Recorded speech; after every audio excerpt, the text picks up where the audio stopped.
Hello, friends, and welcome back to Stories About Entitled People. Today's video starts with a tale of workplace dynamics, micromanagement, and a complainer whose own demands for accountability backfired spectacularly. From insisting on more administrative oversight to learning the hard way what it's like to have every minor infraction scrutinized, this story highlights how a superiority complex can create its own downfall. Let's dive into this roller coaster of leadership challenges and lessons in humility. But before we begin, best way to support our channel is to leave comments, like, and subscribe with the turned on bell so you don't miss the new video every single day. Here we go. The Micromanagement Monster, when accountability backfires. I'm an administrator for an institution that works in the public sector. The hierarchy of this structure is slightly complicated because of the nature of the job, criminal justice. I oversee around 20 employees. Those employees are supervised by 4 individuals with rank for 4 different shifts. Each supervisor has another ranked, lesser person to assist them, so basically each shift has a primary and secondary supervisor. They all report to one individual who ranks beneath me, and I oversee all of them. I report to the individual in charge of the whole institution, and that person reports to an elected official who manages the entire department. The tricky part is the department has 2 divisions, and while this elected official oversees all of it, they really only run the other division. We have an employee who's very intelligent, however, his book smart is vast and his actual experience in this line of work is minimal. He's a ranked assistant on one shift, so he works with the supervisor of one shift. He sends weekly emails complaining about the other shifts and their mess-ups. He'll write down everything from someone forgetting to remove trash to someone making an error on a form or even someone interpreting a directive differently than him. He makes it clear that his way is the correct way, and anyone not doing things his way should be written up. He shouts accountability constantly or sends condescending emails after a directive is put in place, usually because someone messed up, and advises me to, "You need to speak directly with the individual that caused this change, otherwise they won't have a clue it's because of them." Basically telling me and the head administrator how we should be doing our jobs. He targets employees and complains about them, demanding demotion and accountability, and badmouths us for doing nothing about poor performance. Meanwhile, I've submitted multiple demotion requests and write-ups to HR for accountability, but the union steps in and dismisses many of them. This individual does not know or see any of this because personnel issues are not open discussions, and it really isn't his business what discipline is put in place, but it's being done. He just doesn't see it or hear about it to protect the privacy of that employee. Recently, he started attacking a shift supervisor on the opposite shift. Anytime something is off, he sends an email with their opus accusations to that supervisor, all of which turn out to not even be true or from that shift to begin with. He ranted about how he never sees the administrators, and in order to run a good facility, administrators need to be visible and involved on every shift, even citing, "It's not that hard to come in late and stay late to speak with your employees," basically telling us how we should be doing our jobs. He wants monthly supervisor meetings instead of quarterly because this will eliminate misunderstandings of directives that the other shifts are doing wrong. Little does he know we had monthly meetings for a long time and no one was able to make them, and nothing came of the meeting, so they requested quarterly meetings. I agree that visibility is important, and I stop in twice a month with night shift to check in and see day shift every day, but he never gets up to come speak to me during my rounds. He sits and reads or plays on his phone, which is allowed due to the nature of the job. He commented, "I can't recall the last time I saw any of you," demanding that admins come in more to micromanage better. I was in a week prior, so that kinda upset me as he won't acknowledge me. So I started coming in more and told him, "Why are you sitting? You should be managing. There are things to be cleaned and sorted. You can count inventory of supplies. We don't pay you to sit around." This upset him because we do pay them to sit around until needed, if they have an intake. I then asked him why he was sitting in a restricted area. He stated it was quiet in there and common sense shows he's not violating the rule because he didn't go past a specific point, so he can sit there. It's a corridor leading to another part of the building not owned by us. I read him the directive, which states, "At no point should anyone for any reason go beyond this door unless in an emergency evacuation situation." I asked him again what was so difficult to understand about this request. He still found nothing wrong with going past the door to sit on the other side. I told him he's demanded accountability, so he would be getting a write-up for not following the directive. He flipped out, saying it was such a minor thing, and reminded him of all the little minor things he complains about with the other shifts. I continued to come in and micromanage everyone. Few employees asked why I was there all the time because we hired supervisors to manage the shift, so did we not think they were capable of doing the job?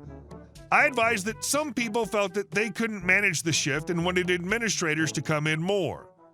The complaining individual got several more write-ups, one major one for an almost fireable offense, showing that maybe, in fact, he didn't have all the answers. He sent an email to my supervisor complaining that I was micromanaging and being extremely anal with the minor write-up infractions that he now says aren't that big to even be reprimanded for. My supervisor asked, "But this is what you wanted, is it not?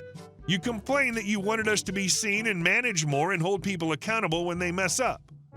The complaining individual wanted other people written up, but not himself, because he was never wrong. Or that's what he implied. I went back to my regular twice-a-month check-in, which is just stopping by to see how things are going on the shift. The complainer has been quiet for now, sitting inside the allowable room reading. His superiority complex will be his downfall. I remind him that the newest employees are the ones we can learn the most from, and he needs to value knowledge he can get from anyone, regardless of their experience or rank status. I'm an administrator, and I tell staff I'm always learning and will continue to learn from everyone. You handled this perfectly. By giving the complainer exactly what he demanded, constant micromanagement and strict accountability, you let him experience the consequences of his own rigid standards. His reaction to being held accountable for minor infractions showed his hypocrisy and lack of self-awareness. When Karens realize they're being stupid, they're usually way too spineless to admit it. Zero pride, I swear. None of them are capable of just saying, "Oops, I effed up." Your return to the original management style after proving your point was a brilliant way to restore balance while making it clear that his demands were impractical. Emphasizing a culture of learning from everyone, regardless of rank, reinforces fairness and professionalism. Well done. And our next story. Karen's dental meltdown. Actually, I'm the owner. My dad's a dentist and has been practicing for over 40 years. He's built an impeccable reputation in our small hometown where almost everyone goes to him for their dental care. Following in his footsteps, I became a dentist too, working at a clinic in the city. When he decided to retire last year, I took over his practice part-time while still working in the city, planning to transition fully once I moved my patients to other dentists. In the meantime, I hired 2 part-time dentists to help manage his office. A year in, things were running smoothly until Karen showed up. One morning, Karen arrived at the office 15 minutes before we even opened. I'd just gotten back from the gym wearing a t-shirt and shorts and was taking out the trash when I heard someone frantically ringing the doorbell nonstop. Me. "Can I help you, ma'am?" Karen. "About time. I have an appointment at 9:30. Why aren't you open yet?" Me. "We don't open until 10 a.m. Let me check the schedule for you." Karen looked me up and down, scoffing at my attire. Karen. "Are all you garbage men this slow?" Suppressing my annoyance, I went inside to check the calendar. There were no appointments before 10 a.m. and certainly nothing under her name. I went back to let her know. Me. "I'm sorry, ma'am, but I don't see any appointment for you this morning. Are you sure it was for today?" Karen. "Of course I'm sure. Do you think I'm stupid? I've been coming here for years." I checked the records thoroughly. Nothing. My dad kept meticulous files, both digital and physical. Plus, in a small town like ours, I'd have at least recognized her if she'd been a regular. Me. "Ma'am, I don't have you in our system. Are you sure this is the right practice?" Karen. "This is outrageous. You people are incompetent. I know the owner, and when he hears about this, you'll be out of a job." I bit my tongue, deciding it wasn't worth escalating. Just then, our receptionist arrived. Karen. "Finally, someone who knows what they're doing. Tell this idiot that I have an appointment." The receptionist looked confused but gave me a quick glance. I nodded and let her handle it. Receptionist. I'll look into it, ma'am. Please have a seat.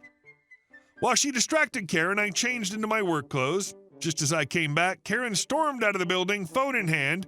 Karen, you all are in so much trouble. I just called the owner and he's on his way. Moments later, my dad walked in, looking puzzled.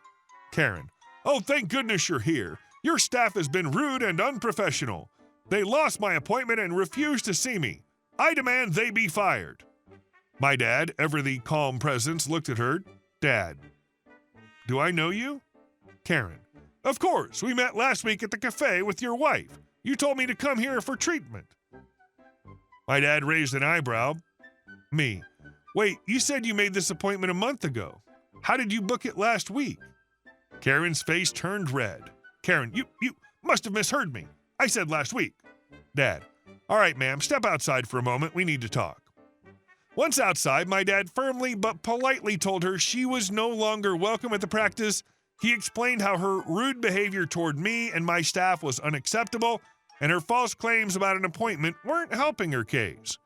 Karen, you'll regret this. Everyone in town will know what a terrible business you run. Karen tried spreading rumors about our practice, but given my dad's stellar reputation, it backfired. Word got around about her antics, and soon the whole town was rolling their eyes at her. My dad later explained that Karen was someone his wife's friends tolerated out of politeness, but no one actually liked her. She had a habit of yelling at waitstaff, cutting in lines, and demanding special treatment everywhere she went. From then on, the clinic ran without any Karen-related interruptions. I still laugh about how she thought yelling at the garbage man would get her anywhere. I love how she tried to weaponize knowing the owner without realizing you're literally his kid. The layers of irony here are just beautiful. And let's not skip over the part where she called you a garbage man because you weren't in a lab coat. The fact that you stayed composed and let her dig her own grave is a perfect execution. It's always satisfying when people like her reveal their true colors before they even realize who they're dealing with. Hey guys, thank you all for watching the video. I'll see you in the next one.